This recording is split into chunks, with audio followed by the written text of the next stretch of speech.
And here's the amazing thing about it, and this is just recently for me. You cannot put everything else before your family. What ends up happening, you get fruits of your labor, but you get the minimum result when you have it out of order. It's like this. When a machine is out of order, it does not function at its proper capacity. And what has to happen is you have to rearrange. Does work is work ahead of your family? Because in our society, it's about being a provider. But sometimes, man, you got to be careful with that part too, of being a provider, because that looks different in different seasons of your life. You got to be extremely careful, because you can be a provider monetarily, but emotionally, they're not getting you.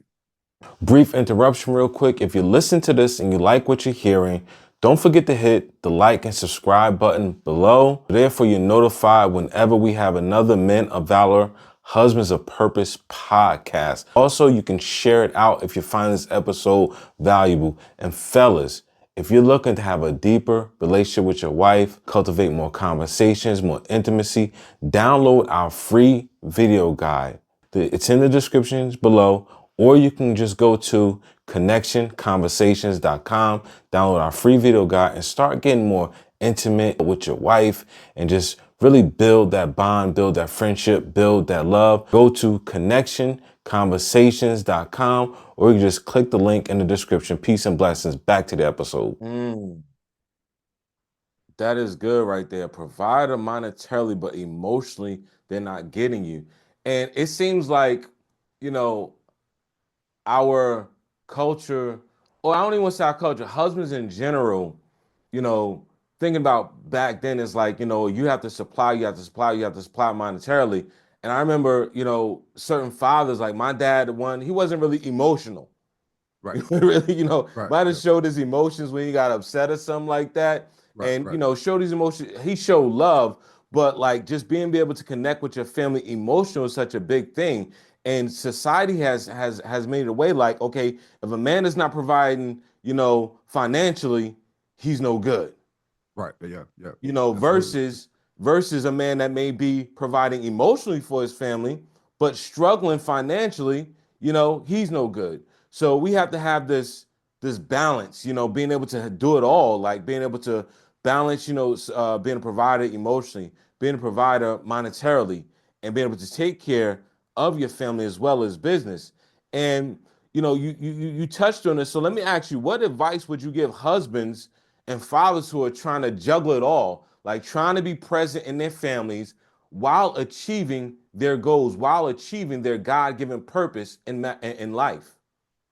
Right. So I would say again, going back to allowing God to lead you, and what does that look like? That's a devotion time, and it's not a devotion of just.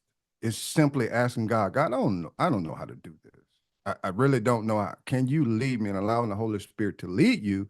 And there are times where you're gonna mess it up, but it's the when you go and redo it, what happens is all you're doing is building a stronger foundation.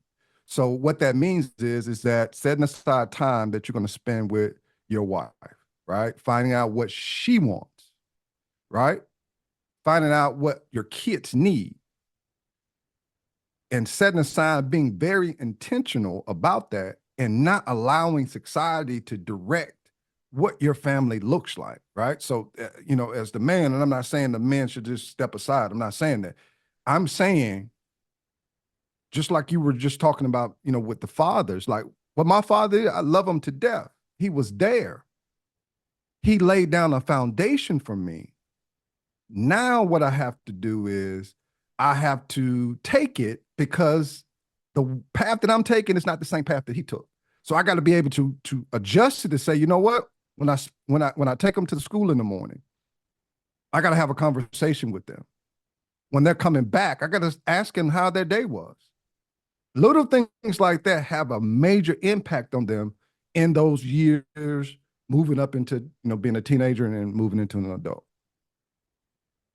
That's great. So it's like really just being intentional with your time. Like we're intentional about business. We're intentional about, the things we've been called to do outside of the household, whether that's ministry, whether that's education, whether that's, whatever business people are called to do. It's like being intentional about that as well as being intentional, about that family time. Because, you hear about so many people, they have success outside of the household, even pastors, Mhm. people in Right, ministry. It's like they have right, success outside the household, but in the household, it's like things are going crazy. It is not like everything's going to be perfect inside the household, but at least if you're being intentional about having those conversations with your children, supplying your children needs to the best of your ability at that given time within that season, and figuring out, what your wife desires. What does she desire? What can I give her at this time? Whether that's emotional, whether it's financial, whether it's physical, whatever it needs, is really about being intentional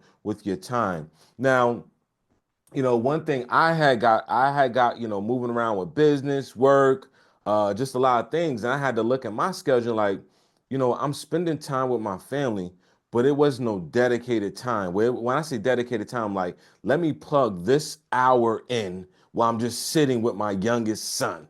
You right. know, Yep, let me plug this hour in while I'm sitting with my youngest daughter. Let me yep, plug this time where me and my wife are just doing Bible study, and that's sitting really building with each other. So that's yep, part of it, yep. being intentional about that family time and family structure. Now, Absolutely. with you being 20 years educator, right? Yeah. 20 years in marriage, how has marriage helped develop you in your business, in the educational field, and things that you've called to do? I would say it's not about me. And you got to be careful there too, because you can say, well, it's not about me, and not necessarily get your cup filled. So what I mean by it's not about me, basically what I've learned is that whether that is business, whether that's, as an educator, is that you have to find who is Tony and what does Tony look like in those areas. Although you can see replicas, or you can see something that you may say, man, you know what, I like what he or she's doing right there, but you got to find out what is it for you, because it's not a cookie cutter way to approach your calling on your life. When you think about transformation, 5 years wasn't my fifth year as an educator. I was about to give up. That fourth or fifth year, I was about to give up. I was like, I was about to deuce it out, and I'm getting out of this classroom. But you need people to come into your life, just as well as with the marriage, to come in and help you reshape your thoughts and see it from a different perspective so that you can begin to be completed. Right. So it talks about in Philippians, where it talks about, Paul was telling the church of Philippi, he says, you know, he's began a good work in you and he's going to complete it. And he's going to carry it on until the day that Jesus comes back. Well, if you understand that, it's a continuous process. And you can't be stuck at a place of saying, you know what, I'm good right here. Going back to the iPhone analogy, you got to get the update, because you're going to need this different information. For me, is the word of God to help you through this different season of your life. Now, do you think your wife plays a big part in that, helping you get those downloads, or helping giving you that input? Because you said in the year 5 you was ready to let it go. How does the relationship with your wife help you push forward, encourage you? Right. So, you have to ask yourself, what are you here for? You have to really ask yourself, are you just here for the fact of this is the traditional thing to do, get married, get a good job, have kids? Is that it? And not look at what comes along with that. What comes along with that, just like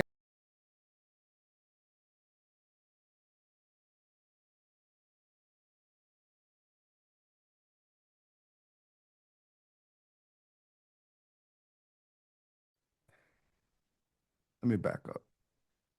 You can't get married just because you love a person. Mm.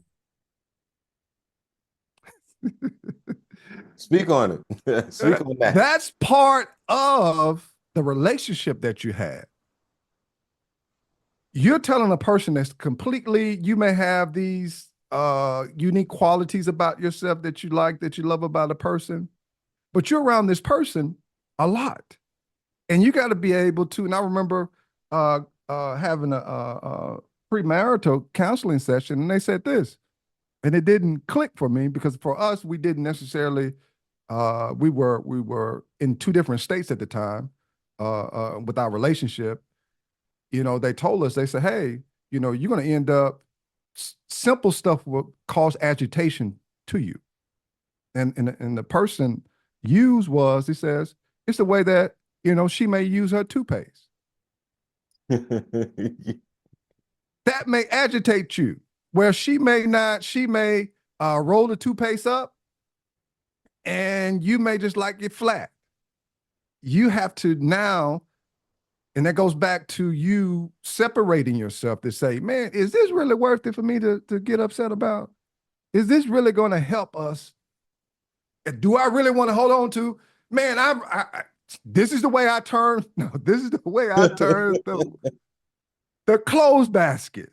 And you get to a point where you say, man, this ain't, you look at the weight of it and you're saying, this is not worth it. This is wasting my time. If you want to take the basket that way, so be it. If you want the drinks turned this way, it doesn't matter. So you got to let go of it and learn how, I don't like to say pick your battles, but some stuff is really not worth it. It doesn't carry the weight of an argument or just, just a disagreement. Yeah. My thing is one thing that I say, I've been saying this for some years, a long time. I say let it go and let it grow. You got to learn to Yeah. let things go so things can actually grow. So with that being said, it's like, let me let this whole toothpaste situation go. Let me let this laundry thing go so we can grow in other areas. And not only Right. we Yeah. can grow, I can grow in other areas and look at Right. like, Yeah. is this worth it? Is Yeah. this worth it? How can where can I compromise at? Where can I change at? Marriage has really shown me marriage has shown me a lot about myself, being able to, whether it's teaching me patience, whether Right. it's teaching me Absolutely. gratitude, how to really love. You love your children. Me, I had my children before I was married. Some of my oldest three, I had them before I was married. But Yeah. it really showed me, how to even love them more, Right. Yeah. how to love them more, how to love someone else more than you love yourself. And marriage is truly, marriage is truly a great journey.